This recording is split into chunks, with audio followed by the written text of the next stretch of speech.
রমজান মাস কোনো স্মার্টফোন ব্যবহার করবেন না, নেট কানেকশনের সাথে সংযুক্ত থাকবেন না। যাদের নেটেই কাজ, নির্দিষ্ট সময় কাজের সময় করবেন, এরপরে টোটালি বন্ধ করে দিবেন। বাসার রাউটার বন্ধ করে দিবেন, নির্দিষ্ট সময় চালিয়ে বাকি সময় বন্ধ করে রাখবেন। ডিসিশন নেন, দেখবেন আপনার রমাদানের অন্য 10টা 20টা প্রস্তুতির চেয়ে এই একটা প্রস্তুতি আপনার রমাদানকে অনেক বেশি অর্থবহ করে দেবে ইনশাআল্লাহ।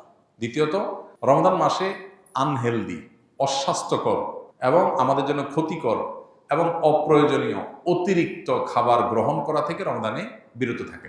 দুইটা জিনিস, এই দুইটা জিনিস যদি সঠিকভাবে করেন, আমার বিশ্বাস আপনার রমাদানকে আপনি অনেক সুন্দরভাবে কাটাতে পারবেন। এবাদত বন্দেগীতে আপনি স্বাদ পাবেন, তৃপ্তি পাবেন।